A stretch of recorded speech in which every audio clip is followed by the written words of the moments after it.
Estudyante siya sa senior high school kun adlaw, pero kada weekend kag kun may nagakinahanglan sang bulig sa tion sang emerhensya, nagaserbe siya bilang fire kag medical volunteer. Aton kilalahon ining 20 anyos nga extraordinary student sa Bacolod sa sining episode sang Paganihan. Kada weekend present sa Rodriguez Sub-Fire Station sa Barangay 16 ang 20 anyos nga si Jonel Alminario sa Barangay 34 sa Bacolod. Masami ang paghimo sa mga equipment kag pagpreparar sa mga kinahanglan nga mga gamit sa Bureau of Fire Protection ang isa siya ginakasakuan bilang fire volunteer. Bilang senior high school graduating student, ginatinguaan niya man nga maging ehemplo siya sa mga kasubong niya nga estudyante.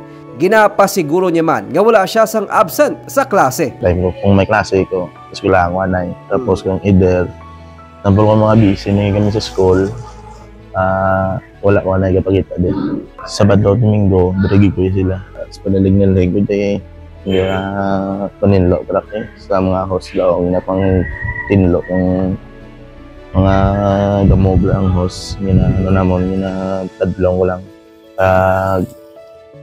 Kung wala man daw ni natrapuhan mo ng trato, nalantag na check na ng sulod. Pero sa tion nga makagwa na sa eskwelahan, wala sang may ginapili nga tinion si Jonel kung ang pagbulig ang istoryahan. Kada may mabatian siya nga wang-wang, automatic na ang iya pagresponde sa emerhensya. Wala lang akong mabati ko gawa nga pertrak, gagawa na ko na. Gagawa na ako na sa balay na mo, nagambal nga malakat yung malalagan yung na. Kaya tapos yun, tubad balay na mong kibot na, lagan na sa'yo, ano na sa mga anara kong video ng bulig na sa'yo. Ang kulba, isa sa... Ang kulba, guro sir, pipali sir, ano mga guro sir. Sang ano, mag-kulba, ang ano lang, mga muyo lang sir. Istorya ni Jonel, sa labharon niya nga pangidaron, mahilig na siya gamang in-volunteer. Sang masunog ganing anay Bascon Hotel sa Dalan Gonzaga sang tinilikdan nga November 2019, isa man siya sa mga nagbulig sa mga bombero agud mapadasig ang pagtapna sang kalayo. 2022, sang nagserbi man si Jonel bilang katapo sang trauma team sang United Negros Rescue Unit, isa ka grupo sa motorcycle riders nga naga-volunteer bilang medical team. Halin sa pagbulig sa mga biktima sang vehicular accidents, wala man nagakalingkang si Jonel nga mag-ubog sa baha para mag-rescue sa mga nagkakinahanglan ma-evacuate kung may pagbaha sa pila ka mga lugar sa Bacolod. Para sa akong pangidaron la sir, nga hindi sa lig subong ang ginahulat, hindi akong ara sa imong pagbulig mo sa sekretaryo. Buligi lang, tantsak no, na sir. Kasama sa mga rason na volunteer kita sa fire. Pag mo na napakita ko sa mga kabataan nga hindi rason ng eskwelahan lang. Nangin force multiplier man sa Bacolod City Police Office si Jonel nga nangin kabulig sa mga kapulisan agud mapasiguro ang peace and order sa mga kabaranggayan. Para sa iya, ang pagbulig dun na sa iya bisan wala man ini sang kabaylo nga sweldo o kung ano pa man nga kantidad. Nag-join man ako nga kung paano kami tuluan magkanda police visibility, paano mag-clear sa area nyo, paano kung may ara sa area nyo nga gamaoy, kung saan yung muon mo kung inyo tupad balay may dalarmas muna pala. Wala man ginalipod ni Jonel nga bilang estudyante, naagyan niya man na mag-untat eskwela matapos nga mabuyo sa barkada keg bisyo. Iniman ang kabangdanan nga sa iya pagbalik eskwela, ginatinguaan niya nga mangin ehemplo kag inspirasyon sa mga kasubong niya nga estudyante sa Negros Occidental High School. Ang mga kasubong man ni Jonel nga fire volunteer ang labi nga ginakilala kag ginapasalamatan sang pamunuan sa Bacolod City Bureau of Fire Protection. Tungod sang BFP modernization, dako gid ang hangkat sa BFP kung paano mapasaniog ang serbisyo ya sa tawo sang komunidad, most especially sa primary functions ini nga fire suppression.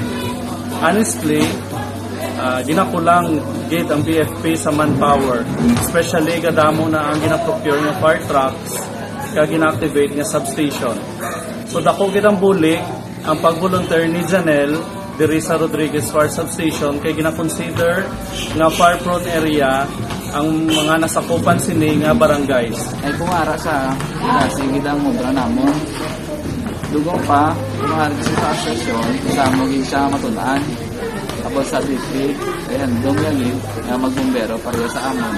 Upod sa mga katapos ang Community Fire Auxiliary Group, nangindako nga bulig ang mga fire volunteer agod mapangapinan kag masalba ang mga propiedad kag kabuhi sa tion sang sunog. Ako nagpasalamat sa bata nga si Jonel na sa iya edad makita mo ang pagkamabiligo niya na isa ka volunteer diri sa stasyon. Advantage sa ini sa iya na mag-iisa magbumbiro in the future. Tungkol sa iya experience siya na makabulig diri sa lubrahon, makita ko nga ini nga bata may maayo gid nga boss lang. Kay tungod sa dedikasyon ag time management na samtang nag-eskwela nagahatag gid sa oras na makabulig ang serbisyo diri sa amon sa stasyon. Jonel, advice ko lang ipadayon lang imo pag-eskwela kag hindi lang madulaan sa pag-asa sa handog sa imo kabuhi. Ang ako lang niya sir makabati lang nga. Sir, salamat. Sir, thank you. Damang salamat. Okay na kami niya, sir. Okay na kami. Iban nga ginaulat pa nga. Iban nga ginaulat niya. Kwarta nga balik sa mo. Hindi na anong kwarta. Ang kwartara lang na. Pero ang pasalamat ang tao. Kisama ng batian sila. Ama ginikanan ni Jonel ang lunsay yara sa Manila. Amo nga nagapabilin siya sa paginakop sa iya tiya nga taga Bacolod. Sa piyakman sa mga kabudlayan. Porsigido si Jonel nga magkuha sang kurso sa Information Technology o kon Criminology agod nga malabot ang handom nga mangin bombero sang Bureau of Fire Protection. Para sa iya, wala man siya sang special powers pero may nagakigo siya nga ihibalo kag kaisog para magbulig sa anuman nga posible emerhensya. Kasubong na lang sang baha o kon sunog. Hindi mo kinahanglan mangin gamhanan o kon may ikasarang agod makabulig sa imo isig katawo. Bisan ako o kon ikaw, pwede mangin baganihan. Ako si Nico Delfin, magadala sa mga istorya sang paglaom kag pag-asa sa kada simana.